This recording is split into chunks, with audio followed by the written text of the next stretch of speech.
Hey, honors precalc, welcome to lesson 7.3, geometric sequences and series.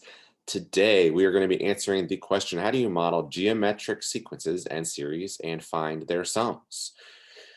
And here's what we are going to do. You will find a specific term of a geometric sequence when you know a term and the common ratio, and you will know how to model a geometric sequence, a geometric series, and the sum of a series. You already know the term sequence, which is just a series of terms, usually separated by a comma. A series is when we take the terms in that sequence and we add them together. We've briefly talked about that before, but today we're going to find some sums of geometric sequences. And a ratio in this context is just going to be some sort of a number or a fraction that we multiply by every term to get the next term.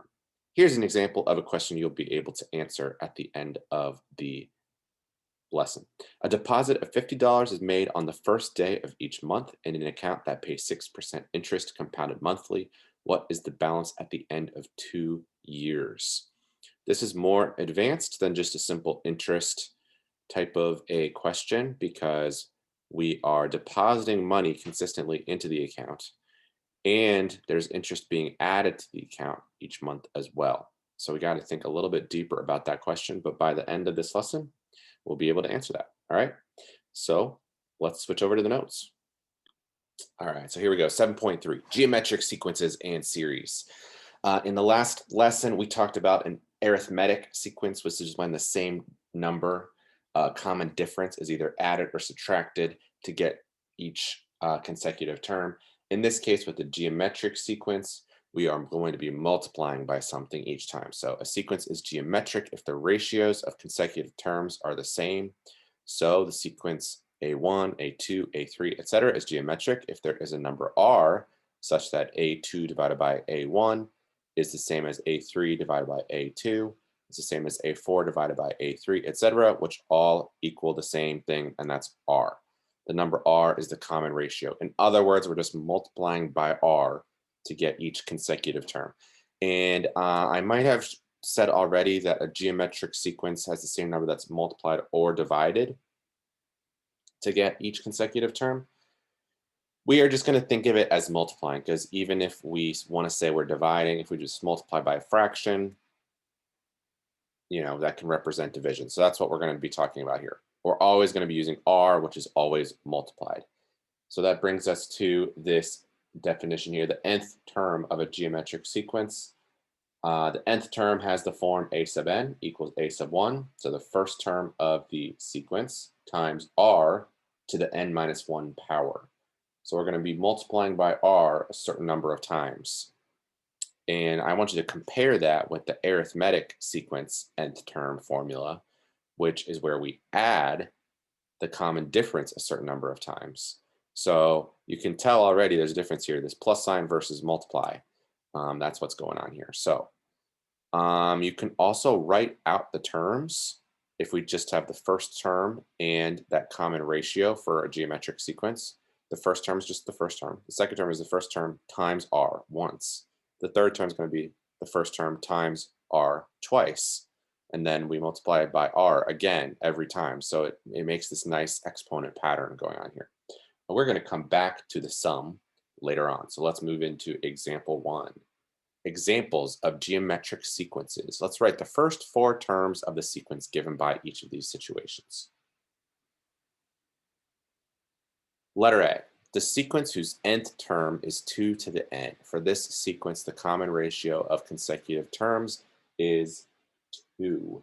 So we're going to start with n as 1. And you can see if we plug in 1 for n, we would get 2 to the first power. So our first term is going to be 2. If we plug in 2 for n, we're going to get 2 squared, which is 4. If we plug in 3 for n, we would get 2 to the third, which is 8, and so on. And so we have the first 4 terms, and you can tell based off of the sequence that we now see that we multiplied by 2 every time. And that's what happens when you raise the exponent by 1 every time, right? We then multiply by an additional 2. This doesn't appear exactly in the formula that we were talking about a moment ago, but this example 1 section is just going to show you a couple of different ways that geometric sequences can look before we get to actually writing the nth term formula. So let's just look at letter B then. The sequence whose nth term is 4 times 3 to the n. So this time we're told that the common ratio of consecutive terms is 3, and we can test that by plugging in numbers for n. So let's try n equals 1. We would get 12, 4 times 3. We plug in 2 for n, we're going to end up with 3 squared, so 9 times 4, so 36.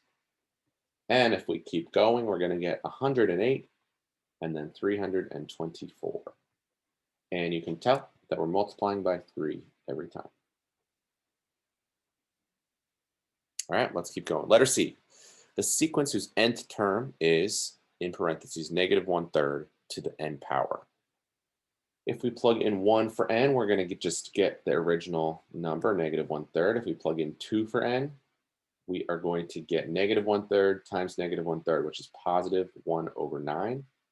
Then we get negative 1/27, and then positive 1/81, etc. And the question tells us this, but we could test this theory. If we multiply by negative 1/3,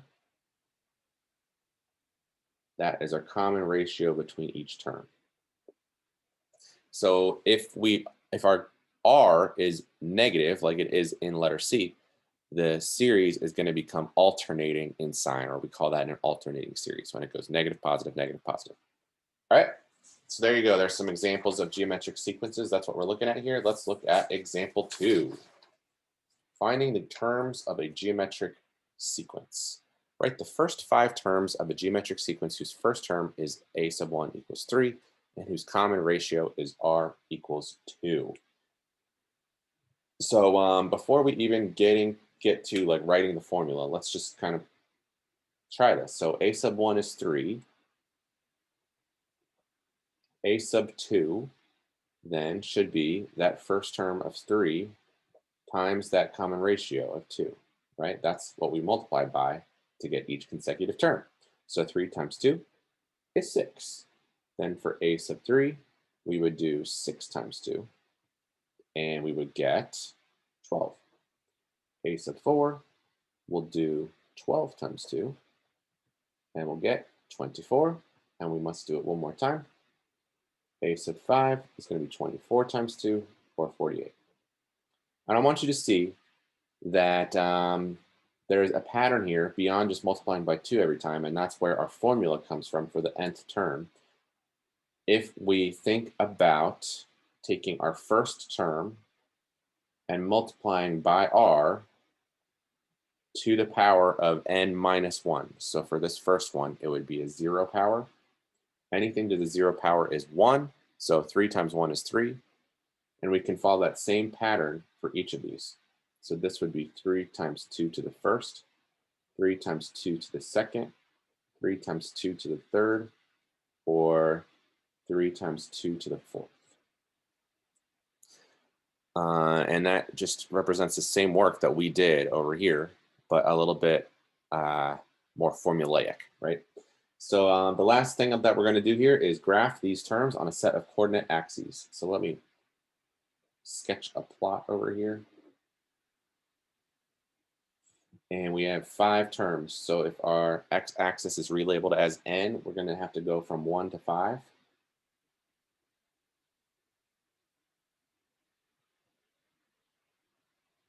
And along our y-axis, I'm going to call this a sub n. And we're going to have to go at least to 48. So I'm going to label this as 50 and then count by tens.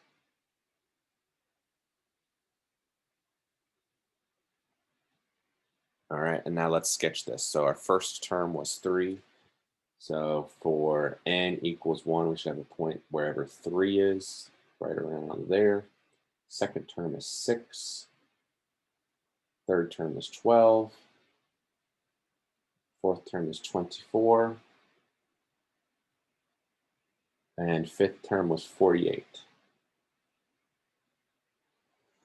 All right, so for every arithmetic sequence in the previous lesson, as long as it really was arithmetic, the sketch should have been dots that formed a straight line because we're adding or subtracting the same number every time.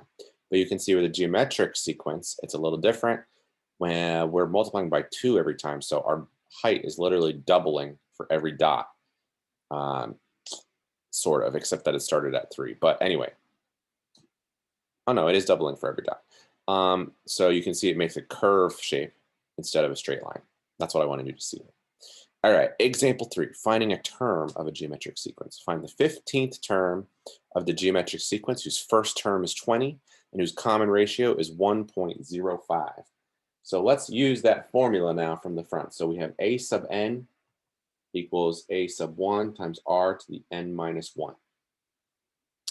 A sub 1 is our first term, and r is our common ratio. We're given both of those numbers.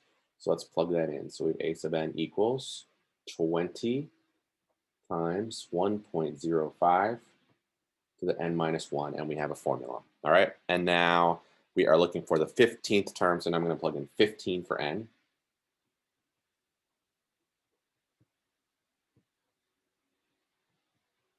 So we're really doing 20 times 1.05 to the 14th power. If I plug that in my calculator, I'm going to get approximately 39.60, which is our answer.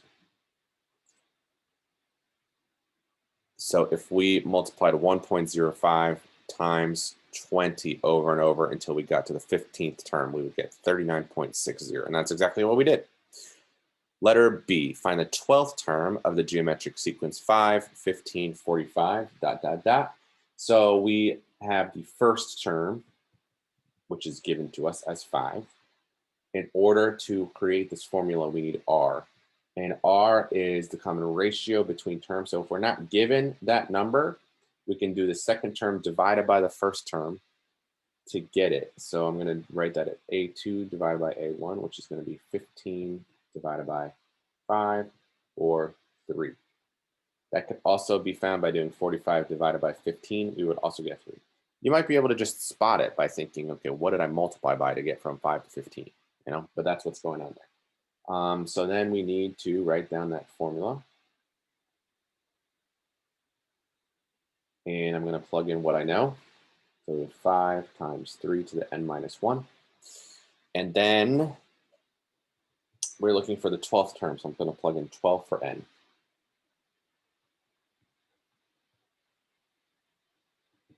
And so we will end up with a crazy large number this time, 885,735.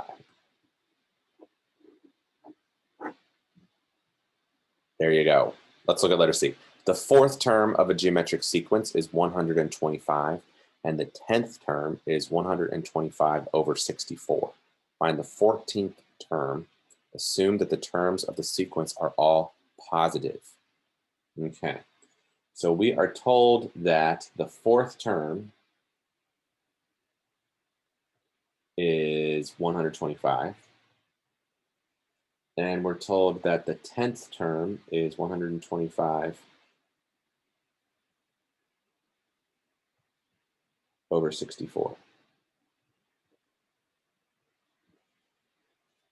We're supposed to find the 14th term. So we did a question similar to this back in the arithmetic lesson, where we had a gap between the terms that we were given, and we found the large term minus the smaller one to find the difference in the gap, and then divided by the number of terms that gap represented so that we could find that common difference. In this one, we're going to do something similar, but we have to think about that we're in the multiplication realm. So I'm going to write out a couple things over here so we can tell what's going on. And the question that I want to answer is, how many times do I have to multiply by that common ratio r to get from the 4th term to the 10th term? Because remember, in a geometric sequence, we're multiplying by something to get each consecutive term. So a sub 5, I want you to think about, is going to be 125 times r, right? Because we have to multiply by r to get the next term. So the 6th term is going to be 125 times r times r. Or r squared. And that pattern is going to continue to get to the 10th term. So the 10th term must be 125 times r to what power? How many r's do I have to multiply by? So when I get to a5, I multiply by r once. 6 was r twice. 7, 8, 9, 10 should have been 6 different r's that I had to multiply by. So it should be 125 times r to the 6th. You can find that a little bit simpler by just doing 10 minus 4. And that tells us how many r's we had to multiply by to get from the 4th term to the 10th term. So now I have this formula, 125 over 64 equals 125 times r to the 6th. So let's just solve that for r, right? We are asking to find the 14th term, but it's going to be easier to do that if we have r. So I'm going to divide both sides by 125, and I end up with 1 over 64 equals r to the 6th. So now I'm going to do the 6th root of both sides. Let me write that in a different color.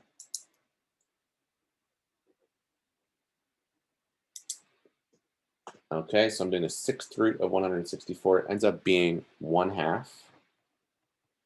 So 1/2 equals r. If you have a graphing calculator and you don't remember how to do a 6th root, what you do is you go into math, and it's the, on mine it's number 5. It's the root symbol with the little x. And what happens is you get to type in whatever that number is. So I'm going to do 6 there, 1 over 64 inside, and we end up with that 0.5, which is the 1/2. So we get r of 1/2. We were told that all of the terms are positive, so we don't have to put a plus or minus. There is no r of negative 1/2. That would make the terms alternate in sign like we saw on the front page. So r is positive 1/2. So now we're trying to find the 14th term. If we just think about our formula, well, you know what, we have 2 options at this point. We could go back to just our formula for our nth term, or we could think about that we already have the 10th term. So the 14th term should be the 10th term times 4 more r's, r to the 4th. So now I'm going to plug in the 10th term, which was 125 over 64. Multiply by 1/2 to the 4th. And we end up with 125 over 1024. There we go, we did it. Okay, that brings us to example 4, where we're starting to look at the sum of a geometric sequence. We have 2 different formulas for the sum of a geometric sequence. The sum of a finite geometric sequence is what we'll look at first. And that's similar to what we looked at back with the arithmetic sequence when we do a sum of a certain number of terms.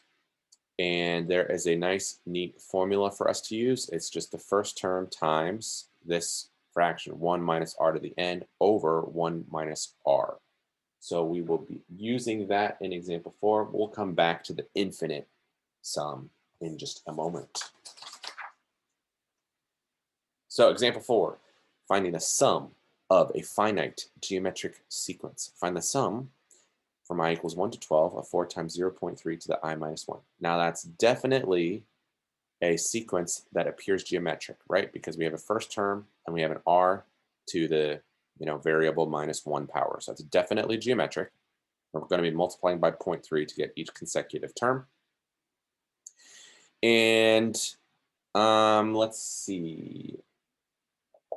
I mean, if I wanted to just kind of like show you what that summations notation is really doing, we're not going to calculate the sum this way, but let's write this out. So 4 times 0.3 to the I minus 1 power. We're going from I equals 1 to 12. So that means that the first term we're going to have in this sum is 4 times 0.3 to the 1 minus 1 power, or to the 0 power. Then we'll have 4 times 0.3 to the first power. Then we'll have 4 times 0.3 to the second power, until we get all the way to 4 times 0.3 to the 11th power. Now that's 12 terms. That wouldn't take that long to type into a calculator. So, this sum isn't impossible, but we're going to see some of the sums where there's a lot more terms and we're not going to want to do it this way.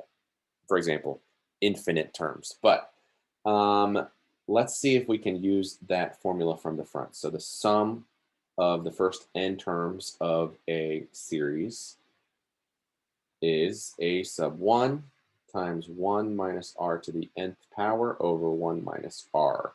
So in order to find this, we need a sub 1, we need r, and we need n. So what will that be in this question? A sub 1 is the first term, so we know the first term is 4 times 0.3 to the 0 power. 0.3 to the 0 power is just 1, so our first term is 4. We can also just pull that straight from the formula. R is the number that we're multiplying by every time, which we can also pull from the formula. It's going to be 0.3. And then n is the number of terms that we're interested in. I goes from 1 to 12, so we're interested in the first 12 terms. So let's plug these numbers into this formula and see what happens. So we have 4 times 1 minus 0.3 to the 12th power over 1 minus 0.3. And if you type all of that into your calculator, you're going to get approximately 5.714 as our sum. Much quicker than typing in all 12 terms into the calculator. All right, we got a couple more questions here. And up next, you'll see something a little bit different. We have a sum of the terms of this sequence, which is definitely geometric, but the n goes from 0 to infinity. Okay, so let's rewind and go look at the formula for this.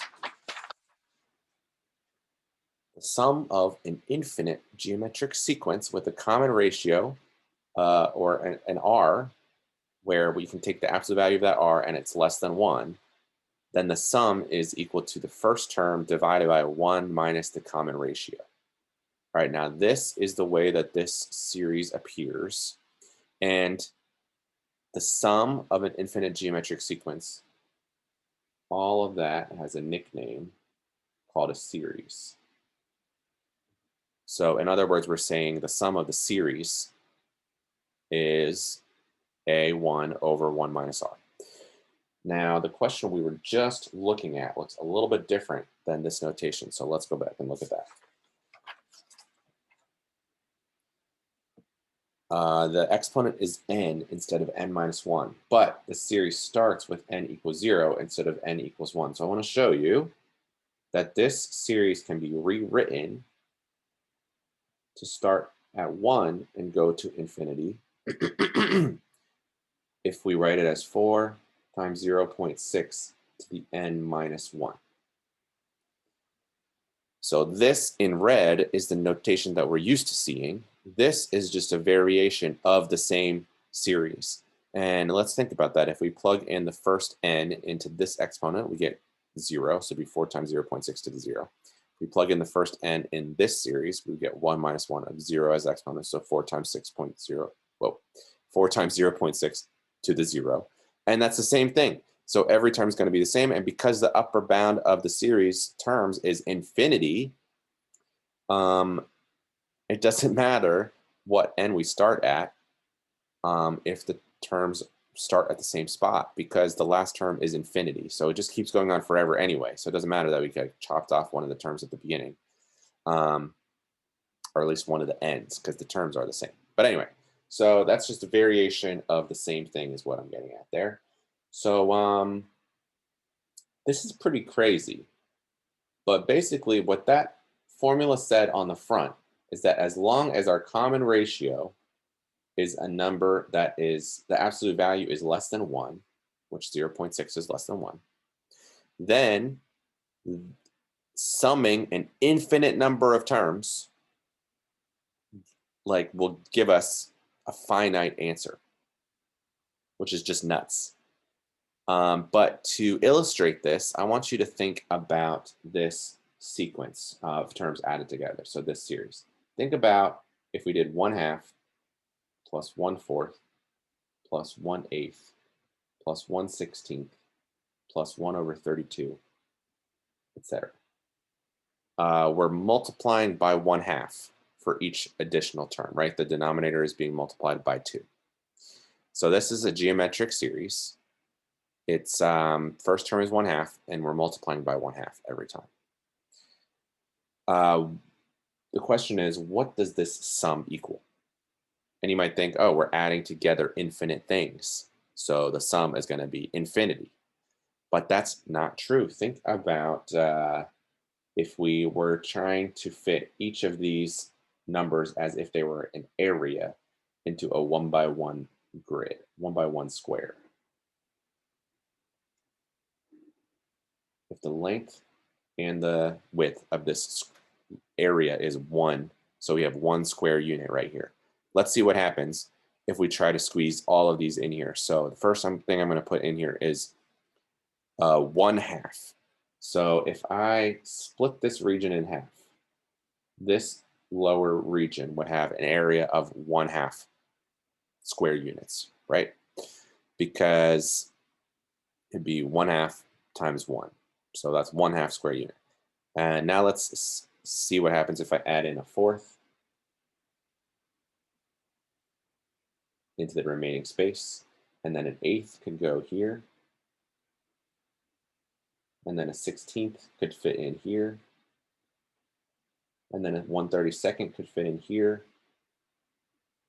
And what you should be able to notice here is that each time I'm adding an additional, one of these terms to this area, it's filling in half of the remaining space that wasn't already used up. So I got to here and I used up half of this space for the 1/32. I'm not going to write in any more fractions, but you can kind of imagine that this pattern is going to continue and infinitely, my pen doesn't, draw that small, but infinitely, we're going to just be filling in more and more terms up in this corner of this square. So we have infinite fractions right here, but they really just add up to 1, which is crazy. So if we even leave out one fraction from this sum, it doesn't equal 1. But if we have infinite fractions that we're adding together, we equal 1. So that's kind of what's going on here when we can sum infinite terms together and get a finite answer. So I'm not going to draw a sketch for every single one of these, but let's just see what happens in this first one. So we have 4, and for each consecutive term, we're multiplying by an additional 0.6. The formula for the sum, and this time since it's an infinite sum, we don't even write a sub number here. It's just S. S is the first term divided by 1 minus R. So we need a sub 1 and we need R. The first term is 4 and the R is 0.6. So let's see. Is the absolute value of R less than 1? Yes.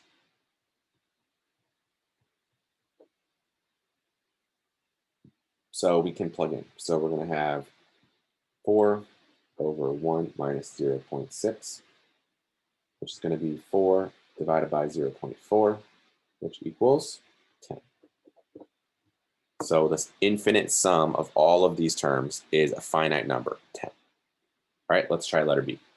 3 plus 0.3 plus 0.03 plus 0.003. So this series is not written in the summation notation, but it doesn't matter. We can still tell that we're starting with the first term of 3. And for each consecutive term, what are we multiplying by? Well, if we needed to, we could type that into a calculator to figure it out. We're multiplying by 0.01. So I could rewrite this technically as 3 times 0.1 to the 0 plus 3 times 0.1 to the first plus 3 times 0.1 to the second, etc. And you could tell that 3 times 0.1 is 0.3, 3 times 0.1 times 0.1 is 0.03, and so on. And last time I checked, 0.1 is smaller than 1, so we are good to go.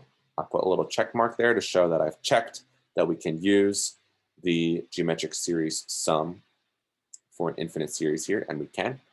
So S must equal a sub 1 over 1 minus R, which in this question is going to be 3 over 1 minus 0.1, or 3 divided by 0.9, which would best be represented in fraction form as 10 thirds.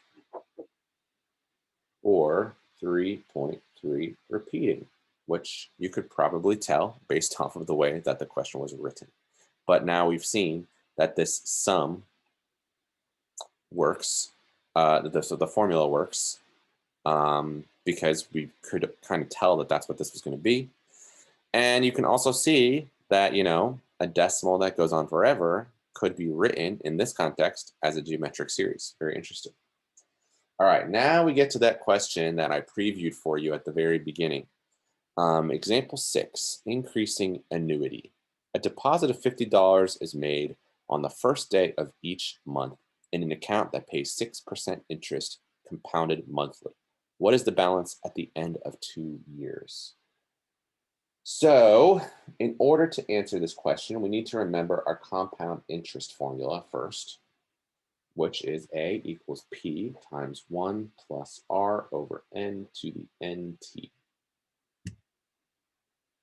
And what we're going to do here is break this question down into its separate deposits.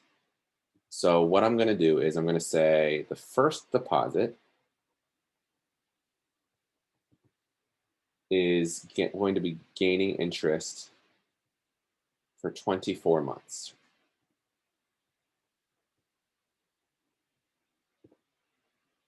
So I could say that A sub 24 would be 50, because that's how much the initial deposit is, times 1 plus R, which is 0.06, over N, which would be 12, because we're compounding monthly, to the 24th power, because we are compounding for 24 total months, which is the same thing as 50 times 1.005 to the 24th.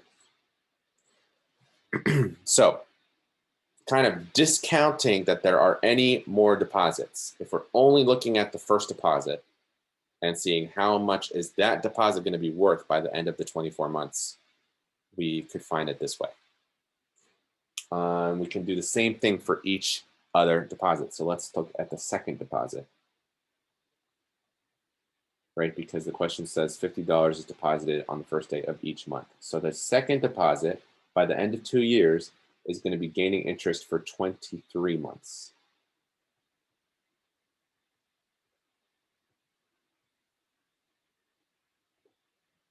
So A sub 23 would be 50 times 1 plus 0.06 over 12 to the 23rd power, which is 50 times 1.005 to the 23rd. So I think you see the pattern here. Once we finally get down to the last deposit, the last deposit is going to gain interest for 1 month, because it's going to be at the beginning of the 24th month. So I'm going to write that down. Gains interest for 1 month.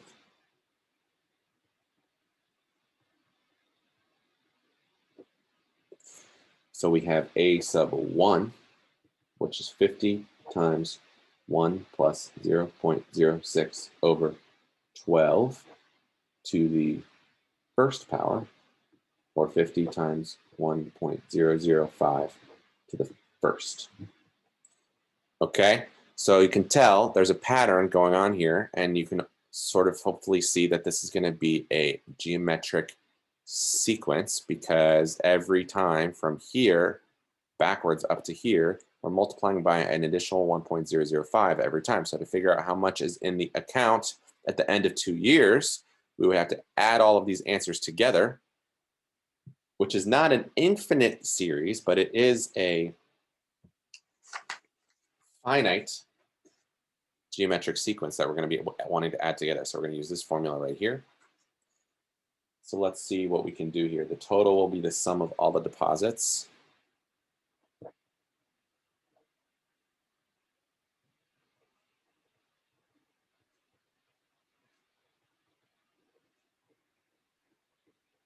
With their interest. Okay, so the total will be the sum of all the deposits with interest. So S24 will be what? Let's check this out. So the first term is 50 times 1.005.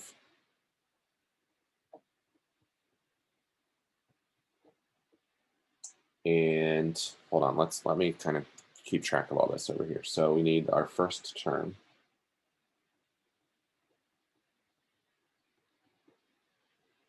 And then we need our R, which is that 1.005. And then we need our N, our number of terms. So let's see. We're definitely looking for the 24th term. And the first 24 terms to be added together. And even though our first term had 1.005 to the first, that's not messing up anything about this. So we should be just fine just plugging these answers in.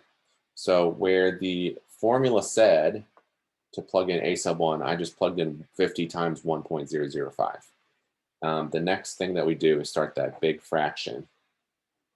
And on top, it's going to be 1 minus 1.005 to the 24th power. And on the bottom, it's going to be 1 minus 1.005. And so we multiply all that out, and we get approximately 1,277.96. So we started by depositing $50 per month. And after 2 years, we ended up with this amount with all of the interest included. Not too bad. All right, very cool, very cool. And that is the last question. So thank you very much for watching. Let me know if you have any questions, and have a great day.